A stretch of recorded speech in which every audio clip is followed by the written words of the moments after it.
You are going to buy an investment property in the next 12 months. If you're feeling overwhelmed about where to start with property, maybe that it's not in your future, or that you've been saving forever for a deposit, but it feels like this big future thing, like for when you're really rich or for when you have a bigger income, or it just feels like something that is really far away. Like the future you who buys a property is so far away that they're just a tiny little speck on the horizon. If that's you, hi, I'm Majella, and this is She's Into Property, where property has entered the group chat. I want you to think of me as your friend in the group chat who is always dropping really good little nuggets of inspiration and info about how to not just build your property portfolio, but build your wealth and your dream life so that you can live a beautiful, fulfilled life with time and freedom to spend with your family and your loved ones. Today, the goal that I'm dropping is all about value-led goal setting through the lens of property. And I'm dropping this today because I really, really want to see you win, like properly win. I don't just want to see you kicking goals and buying property. I want to see you kicking goals, buying property, and feeling super fulfilled in the life that you are living, in the path that you're heading down. While we're on seeing each other win, make sure you pass this episode on to someone who you want to see win. Don't be greedy, share the resources. And if someone has shared this with you, how special is that? You've got someone in your corner. Someone is rooting for you. They are supporting your goals and they really want to see you win without any jealousy or envy or competition.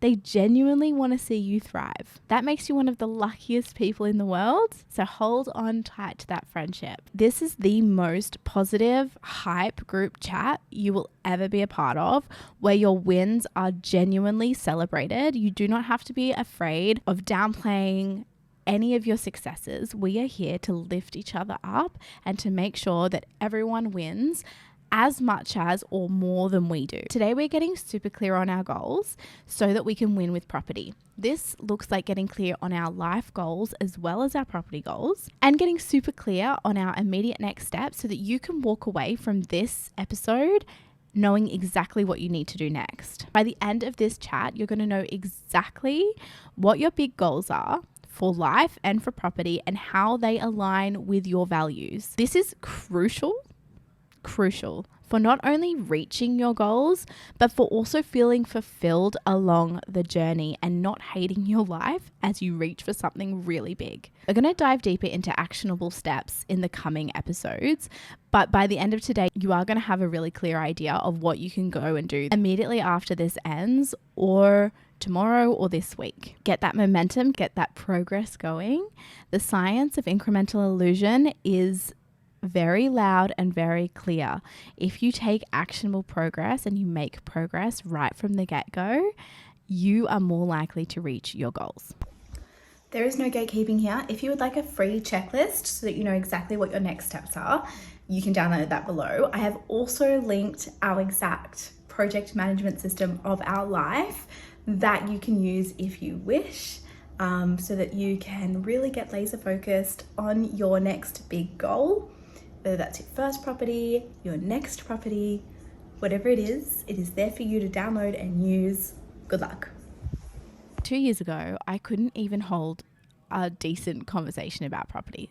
Like, I was so into wealth building. I could talk about financial markets. I could talk about shares. I could talk about literally everything to do with wealth building other than property. I felt like it was this big, scary thing that was only reserved for very particular people. You know, it's such a like niche area and people really nerd out about property, and then you kind of feel isolated from that conversation. So I'm here to make sure that no one is isolated from it and that we can all participate in the conversation. But 2 years ago, I could not participate. And so that really annoyed me.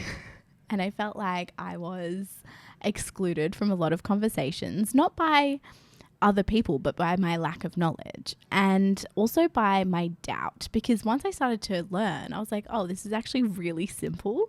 And just because there's a few bits of jargon, it doesn't make it a complicated topic. And it was literally just a little bit of research and then I could then I could participate and I could build my knowledge even more. I was off with a baby. I won't call it maternity leave because I wasn't getting paid. I got paid from the government for 12 weeks minimum wage. When I fell pregnant, I had only just started my legal career. I was still a paralegal. I wasn't even a lawyer yet, and I was working casually. So I did not get maternity leave when I had my baby. So I went on to mat leave. I had 12 weeks of minimum wage, and then that was it. I didn't have any other income, and I didn't want to send Henry to daycare at 12 weeks old and go back to work. We had a little bit of savings, not a lot. I actually made a video about this while I was pregnant, how close to broke we were at that point in time. We surprisingly made it work for quite a while, considering Connor also wasn't getting paid at this point in time. So he was working a lot, but he wasn't getting paid. The background to that is that he was working on a startup business at the time. Then we went through this really massive betrayal where we lost a lot of money and Connor lost a lot of income. So he ended up working for free for a really, really long time, which was super rough, obviously, as you can imagine. I go through all of that in the Coffee Money podcast. So go back to like the first few episodes of that and you will be able to hear everything that went on there, how we were feeling and how we got out of it, whatnot. So we went from 2 years ago, no income, a few $1,000s saved that we were burning through very quickly. We didn't really know anything about property. All I had was this goal to be able to have a conversation about property. And like in the back of my mind, I had always wanted to invest in property. I always thought I would do an investment property first rather than buy a home, just because the market where I was living is crazy, Sydney, out of control. But B, I just always thought that I would be okay to rent and to sacrifice my lifestyle for a little bit, build the wealth through investing first. That was always my goal, what I thought I would do. But it was this big future thing. Like that was for future Majella when we were wealthy, when we had a really high income, not something we would be able to do right now. Throughout the first year when Henry was born, I listened to a lot of podcasts and I really put myself in uncomfortable situations where I had to sound dumb. I was asking all of the questions I could from literally anyone who had some sort of interest in property, and I really tried not to be afraid of sounding dumb. I think that phase of my life was really like embracing being bad at things. Like that was also when I started my running journey and I was really terrible. I had a back injury and obviously I was postpartum and I was just like, it's okay to be bad. It's okay to be bad at this. And I had to remind myself of that a lot. Went back to work at 7 months postpartum and I went back part-time so that I could still have Henry for the other 2 days of the week. You will see this theme with us throughout every episode that I do. My time with my family is my utmost priority. Wealth building is a huge, huge part of our life, and in the end, wealth building is what is going to allow us to have time with our family. But when Henry was really little, and even now, like I'm not willing to fully sacrifice that in the name of wealth building. That is still, it's such a tension. I'm trying to like toe the line between making sure I spend enough time with family and also like choosing the hard now so that we don't have to live in this tension forever, like trying to build that wealth now so that we can have more time and not be stressed and have that peace in our family household. It's a real balance and it's a hard tension that we are trying to push through at the moment. So you'll see this theme with us, like we like kind of go back and forth between like, no, we need to be spending time as a family and putting that family values first, and then being like, no, we need to put wealth building first so that we can spend time with family without stress, because financial stress causes so much trickle down stress within the family household. And so we were like, that's not good. Like if we're spending time with Henry but we're stressed all of the time, like that's not good for him either. So it's a real balance that we are still trying to work out. About 9 months later, it was January of 2024, and I was listening. I had gone deep into my property knowledge journey and I was chatting, like I was all consumed by this. It was actually a really great thing to have. It gave me such an anchor in a time of turbulence, in a time of craziness, betrayal, homelessness, not knowing where we were going to live with a baby, like trying to start a new career. it was a really turbulent time, and my love for property really gave me that anchor. It gave me something to like, when I was out for a walk or out for a run, trying to, get into running, I would put on a property podcast and it would just be like this sense of calm, whilst also like having a big sense of urgency. But like having that to focus on gave me a feeling like I was in control of what was going on in my world. That sense of control that I didn't have in any other facet of my life. So having that drive just to learn about property, no pressure to take action just yet, was so helpful just from a mental health point of view. I apologize. I've been sick for like 2.5 weeks and my voice has turned so nasally. I can feel the strain on my vocal cords. So I apologize if this is a very nasally episode. I'm trying to like round out my voice a little bit as I speak, but that kind of takes away from the authenticity of the chat.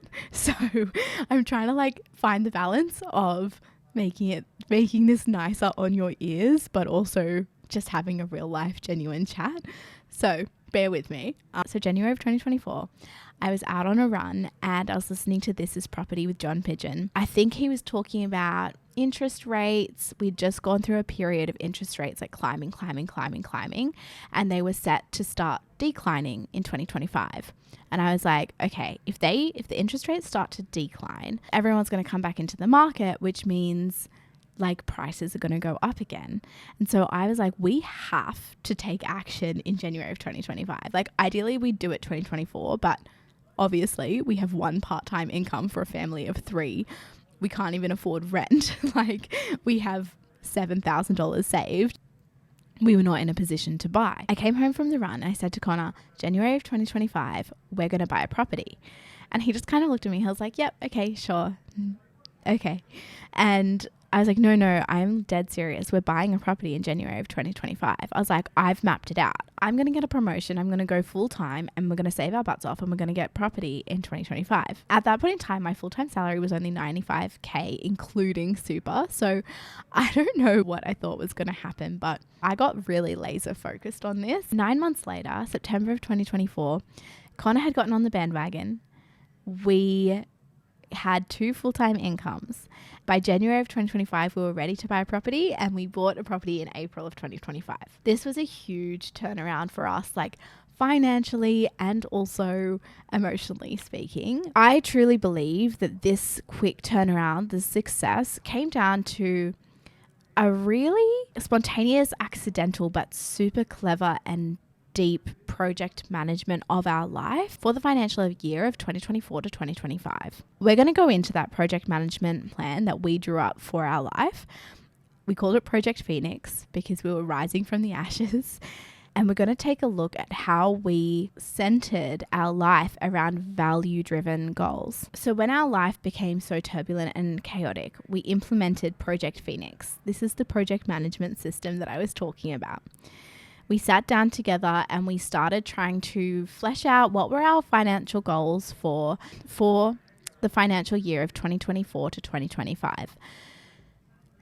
And while we were trying to set these goals, it was getting really hazy and like the goals didn't really seem achievable. And we were sort of like, oh, this doesn't feel quite right.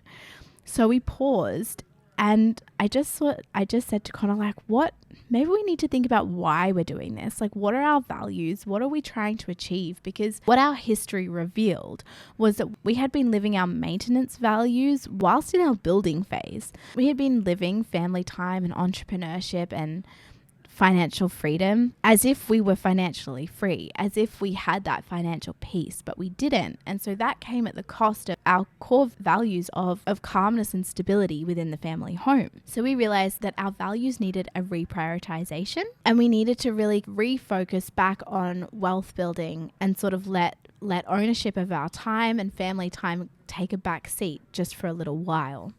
So property became the priority. I just want to go all the way back to why property for us. Why did I get really laser focused on property to begin with? This is something that I need you to analyze for yourself. So I hope that my story can really help you with this. So Connor and I met at university And one of the very first conversations we had, we were on shift together because we worked together as student ambassadors.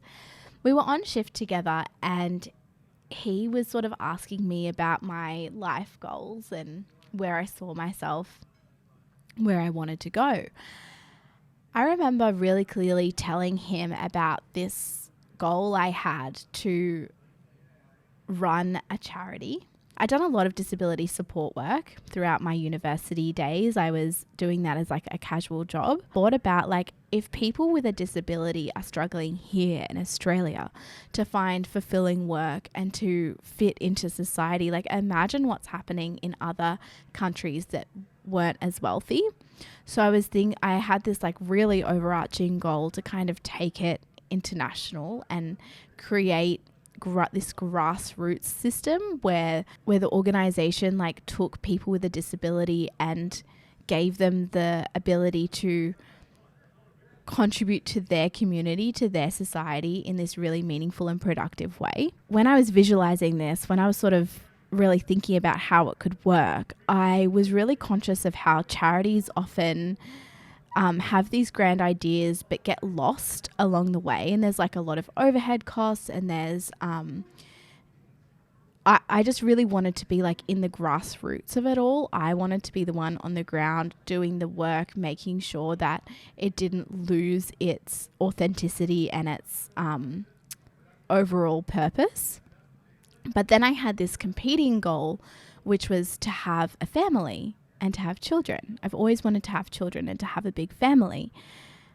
I couldn't see how that would work, like me working on the ground overseas whilst having children, because I knew that I would need to be financially secure to support them, to be going in and out of the country. Like I wanted this to be something that didn't take a toll on my family as well, and I wanted us to kind of be able to do it all together. I was talking about how I was really interested in getting into business for this like overall purpose of being able to own my time and have enough wealth to then pour into this organization as well as my family. He was also very much into business, and we basically from that conversation on, we just went full steam ahead together down this business track, trying all of these different things and just becoming like a really united couple where like business and entrepreneurship was the cornerstone of who we were individually, but also together as a couple. When all of our business ventures sort of fell down around us and all of that other craziness happened at the same time as we started building our family, we realized that in order to take the risks that you need to take in business, you need to have a really strong financial base. And we had been working towards that. We had a big portion of it torn out from underneath us.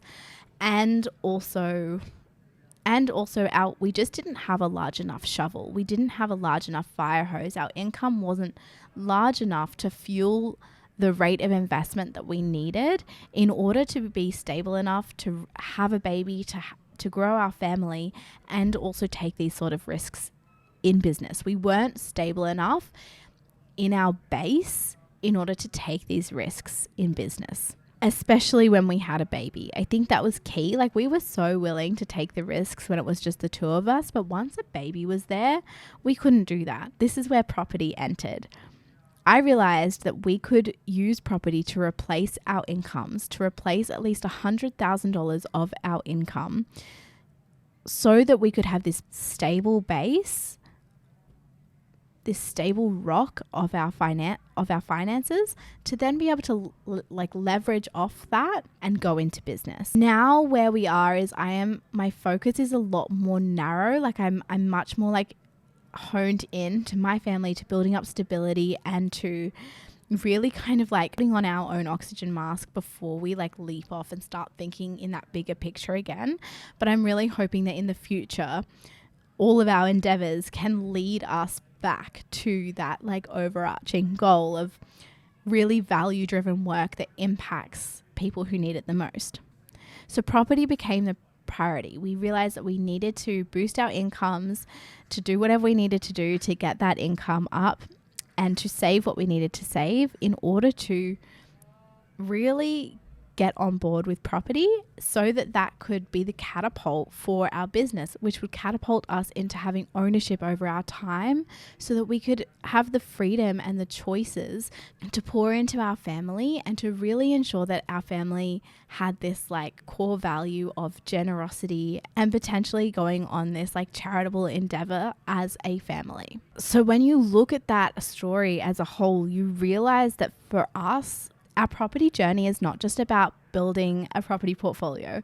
It's not just about having money to have fancy cars or to live in a big house in the best area.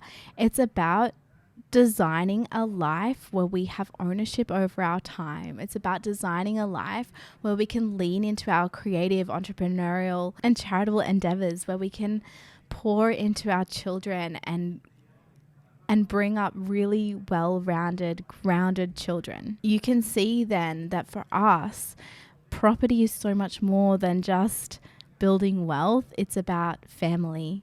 It really comes down to our core values, which are family, generosity, and peace. I want you to look at this story and then think about your own life. Like, what is property investing to you? If you think of it as a tool, what can it do to your life? Will it give you time with your children? Will it unlock freedom, peace? Will it create stability and security and a sense of calmness in your family home? Will it create a warm, calm home where your children know nothing but love and peace, and it becomes an environment where they want to be, where they want to bring their friends over because it's so calm and it's so welcoming, where your home becomes the hub for your kids, so that you know that they're safe, so that you have that relationship with them forever? Does it serve as a basis for you to be able to take more risk in your life, whether that's in career growth or entrepreneurship? Does it serve as that real bedrock, that foundation for the rest of your life? These are all really big value-driven goals that will keep you centered and keep you anchored on your journey, because this journey towards building a property portfolio is going to be hard at certain points. It's going to be exciting and fun, and it's going to be worth it, but there are definitely parts that are going to be really hard. The beginning, when you're saving your deposit, when you're trying to boost your income, when you're doing everything you possibly can to get onto the property ladder or to buy your second property or to pay off your debt, it's going to be hard and there's going to be a lot of sacrifice. And so if you don't have that really deep value-driven goal, it's going to be difficult to make those small choices in the day-to-day, to go, I don't need to buy those things. I don't need to get a more expensive rental. I don't need to buy a brand new car.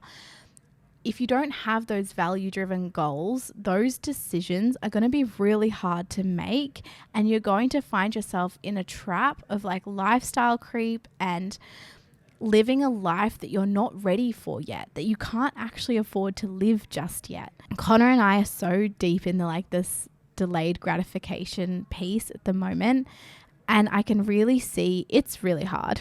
Like, I'm not going to lie to you, it's really, really hard, but I can see the benefit that it's having on our character, as well as like what we're learning so much about the simple pleasures in life, and like kind of testing yourself in how much you can, like how much you actually really need. Like, what are your actual needs? The way to really make this so fun and such an enjoyable exercise is to sit down. If you have a partner, do this with your partner and just really like get into this dreamy state, like have a glass of wine or go out for coffee or sit by a fireplace or a fire pit outside. Like, just get yourself into a really cozy spot outside of the house if you live together, because you really want to make sure that you're in a different headspace, and just sit down and dream about if everything fell into place, if there were no limits on what you could do with your life,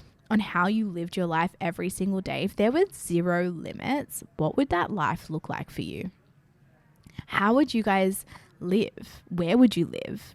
What time would you be waking up? What would you be doing with your time? What sort of, if you want to be a little bit more visual, what sort of house do you live in? What sort of car do you drive?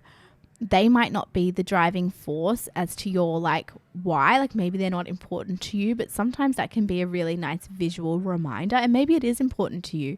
You have to really just like work out what are your core values there. And like, I'm not going to lie to you, I like nice things. I'm not, willing to drive a $5,000 beta car forever. But I did do it for the last 10 years of my life, and I'm willing to do it. I'm willing to do it if it means I don't have to do it forever. And really, the main thing, when I really get down deep into it, the main thing is the freedom and the time piece. Like, I truly believe that time is our most valuable asset, and that is what I am most excited to be rich in. Like, I am so excited to be just have an abundance of time. You can do so much with your time that brings so much joy to your life, even if you don't have all of the other material things. Like, I don't want to have any regrets about not being there to see my kids grow up, or about not having the freedom in my workplace to show up to my kids' events. I want to be there to pick them up from school, and I would love for both of us to be there to pick them up from school, for them to see what it's like to be living in a calm home, a warm, welcoming environment, and to really live out that core, my number one priority goal in my entire life, which is to have a super healthy, long-lasting relationship with my husband and with my children. I want to get along with my children forever. Like, for the rest of my life, I want to be in their life, like properly in their life. And time is really what is the thing that's going to get us there. And so that to me is such a core, like, motivating factor to everything that we're doing. Once you have that goal, that vision, and it's so clear in your mind, and you, like, when you're talking about it, you almost choke up, or you feel that pressure in your chest. Like, that's how deep I need you to feel these goals.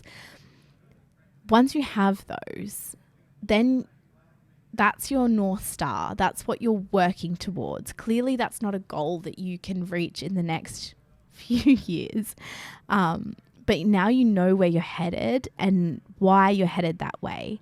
And what's really good about those goals is that you can kind of pick out which values are future values.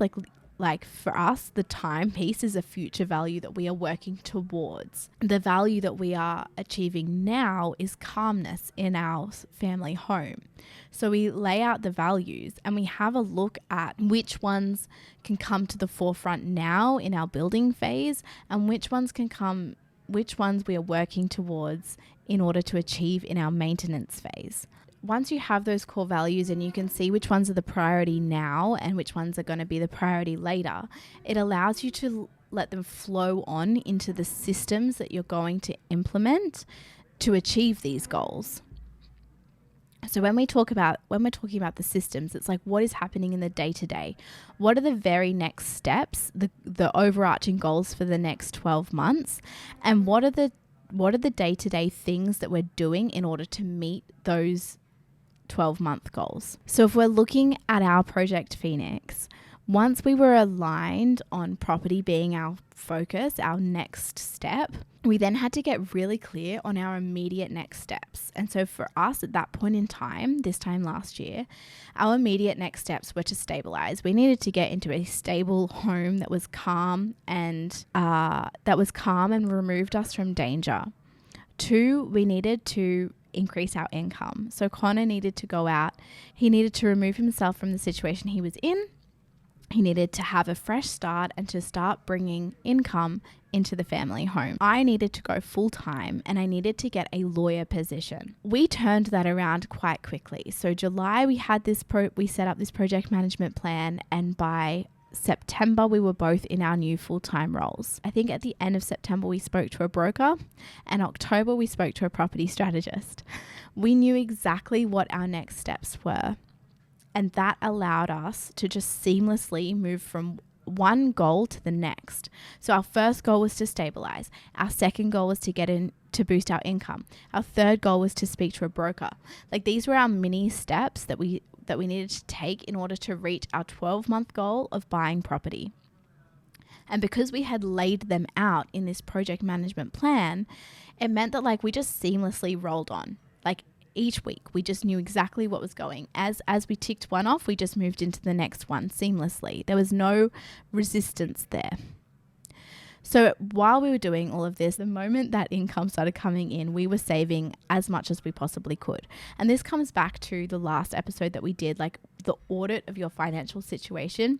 You need to know your figures super clearly. You need to know exactly what you're spending and what you're able to save. So we were saving as we went. We spoke to a property strategist and we decided to use a buyer's agent because even though I had been researching for a year, I still didn't have an immense clarity on like what to look for in certain suburbs, or I didn't have access to all of the data. So because we wanted to take action so quickly, we decided for us, a buyer's agent was the best way for us to take effective and very quick action. So we spoke to a few different property strategists, a few different buyer's agents. In October, we made a decision on one, but we had to save in order to use them. So we saved $15,000 from October to January in order to pay for the buyer's agent service. And then in January, we enlisted the buyer's agent, and by April, we had bought our first property. We were able to speed up this process from September getting full-time jobs to April buying a property. That is such a super quick turnaround. And we were able to speed up this process because we got around the deposit hurdle. And this was something we didn't think was possible just a few months earlier.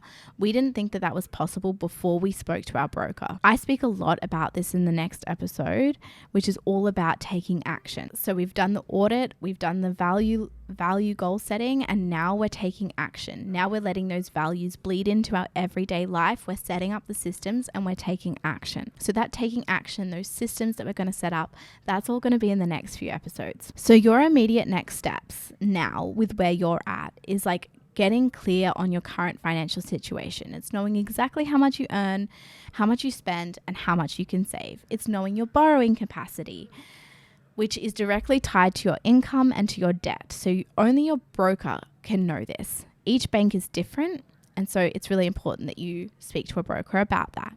You get clear on how quickly you can save whatever it is that you need to save. Again, you will know what it is you need to save by speaking to a broker because you'll know how much you can borrow, which means you'll know what your deposit needs to be. Make sure you link your savings goals to your values, so that you can constantly remind yourself of why. Why are you doing this? Why are you sacrificing? Why are you not going out to eat with your friends? Why are you not going out for drinks? Why are you not buying those clothes that you would really love to buy? You need to get clear on your goals, on your values, so that those choices are so easy to make. The other thing that you can do to make it easier is to have systems that make it basically on autopilot, but we will get into that a bit later. The first step is really deeply knowing your super intense fiery why. Then you set up a system for implementing each of your tasks. Over at Coffee Money this week, we go through setting up a spend plan, so you can jump over and have a look at that there. Then you need to know your next steps specifically relating to property. You need to speak to a strategist, a buyer's agent. I would speak to multiple. You need to have done your research so that you can fact check them and so that you can verify what they're saying. You never want to be in a position where you're just handing the keys over and you're letting them drive and you're not watching the maps as they go. Like, you need to be fully aware of what's going on. It needs to be a collaborative process, even if it's one of those services where they fully do it for you. You need to have education along the way, and you need to make sure you are fully aware of every single process, every single strategy that's being implemented. Or the other thing that you can do is research and start to build a strategy of your own. You can do there's so much research that you can do online for free. There's a lot of data that you can get access to, whether paid or free. And you can set up that strategy on your own. But yes, the key is research, and then efficient action. So then, of course, the next step is to actually move on that strategy. So many people learn and prepare and do everything that they need to do, and then they sit on their hands and they wait. Don't sit back and wait. The property market does not wait for you. It keeps moving. So Planning for the thing is not doing the thing. Make sure you actually take action. You plan, you learn, you strategize, and then you do the crucial step, which is taking action. That's all from me today. Make sure you share it with someone that you want to see win. I'm so excited that you are here, that you are learning, that you are taking action, and that you are building your property portfolio and the life that you deserve to live. See you next time. Okay, love you. Bye.